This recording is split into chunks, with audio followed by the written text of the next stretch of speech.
Welcome back to Console Crack Pipe. Welcome back to Console Crapshoot, where we spin a wheel to play a random video game on original hardware. We were playing that last episode's game for quite a while, so I'm looking forward to trying something new today. Let's see what console we're going to be playing.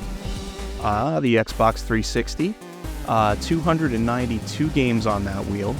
A lot of good stuff. One of my favorite consoles of all time, actually.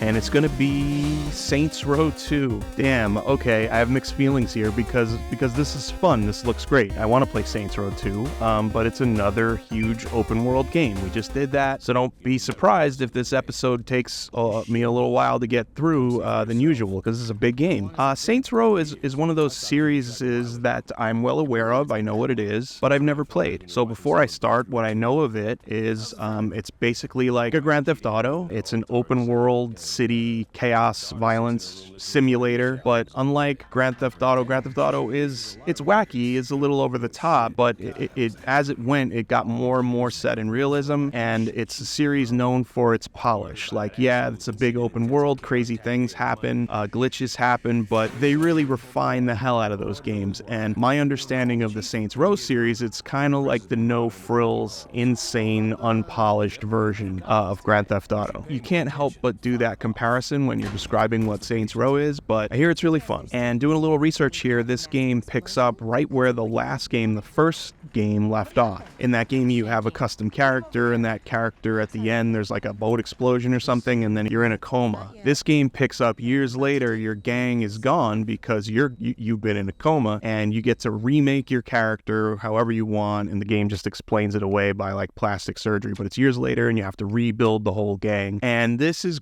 a wonderful character creation mode. So many options. I miss when games really let you go insane with the character creation. And because this game lets me do that, I'm going to do one of my favorite things, and that's slide all of the sliders all the way up. I love doing that. It's pretty fun. Every single possible thing, like eyebrow spacing, all the way to like, gut and feet, and like everything is going to be as big as I can possibly make it. My character is kind of horrifying. My friend Jasmine said he looked like retired Kanye, and I can't get that out of my head now. Hey, you look different.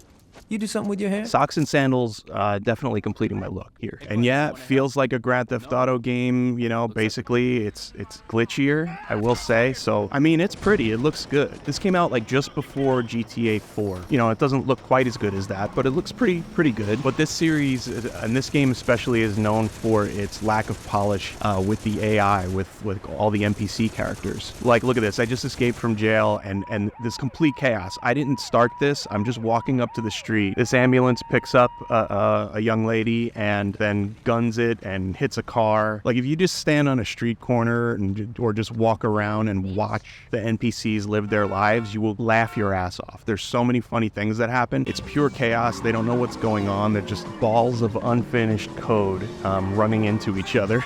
And causing chaos in the city. Without GTA 3, this game doesn't exist. I think that's pretty safe to say. But the people that made this had a lot of fun doing it. You can tell they went the extra mile. They made hand-to-hand combat surprisingly fun, which I can't say for GTA. I think it's surprisingly better. The driving engine's a little floaty, but, it works. And again, the AI, even the driving AI, if you get into a race, you could just watch the other cars just swerving into pedestrians for absolutely no reason. Think about it. You're releasing Saints Row 2, Grand Theft Auto 4 is coming out that year. You need to release this thing, and you need to release it at like 6 months before GTA 4 comes out, while everyone's hungry for it and they need something to play to warm up for it. And I'd say they accomplished that here, but not only delivering a placeholder, but delivering an actually good game. There's a ton of content in this game. There's a ton to do. The missions are genuinely fun, and there's so many different kinds of game modes. Like, there's Destruction Derby, there's like these insurance fraud modes where you just kind of use your body to like throw into cars to like sue them, and they send you flying, and you can kind of, I don't know, it's kind of like the Burnout series where you cause as much damage as possible, except you do it with your body. It's really quite innovative in a lot of ways. And the story, while it's obvious, is super fun. You're getting your gang back together, you're rebuilding it, you're taking turf from the new gangs that took over after the first game's story. You're slowly taking them down in hilarious ways. Crazy array of characters, lots of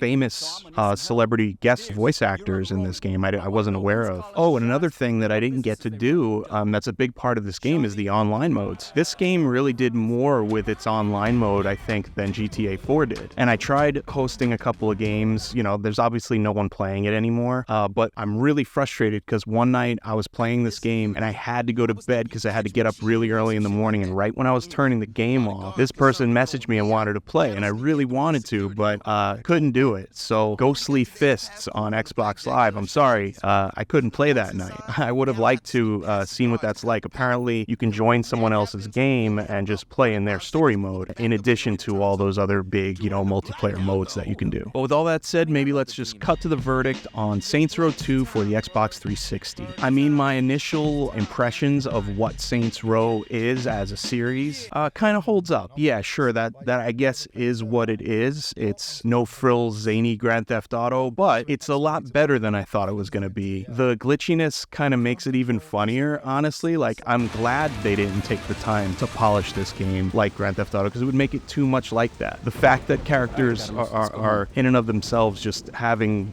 wars and smacking into each other and without any kind of impetus from me is hilarious. It lends to what this game is, and it's chaos. And people are just, you know, falling from the sky and, you know, just stupid stuff. I think that's the strength here. Just completely fucking stupid. That's what this should be. So I think this would be a solid 4 out of 5. It's a great game. There is a chance I might finish this, but it'll be slow going. The control scheme is really bad. So this is a tough game to go back to if you haven't played it for a while, and then you pick up the controller. None of the buttons are what they naturally feel like they should be. It's kind of a mess, so I don't like that. That might deter me, actually. But again, I'm nitpicking. It's a great game. Go play it. It's pretty awesome. Okay, that's 2 big open world games in a row. I don't think I could take a third one in a row. I really hope next week's game is something, you know, quick and fun, maybe a little older, a little arcadey or something like that. That would be nice. Carl and I have slowed down the production of the show as it is, and playing these long games really isn't helping. It's adding unnecessary weeks to the process. But thanks a lot for watching. I hope you'll be there next time, and see you then.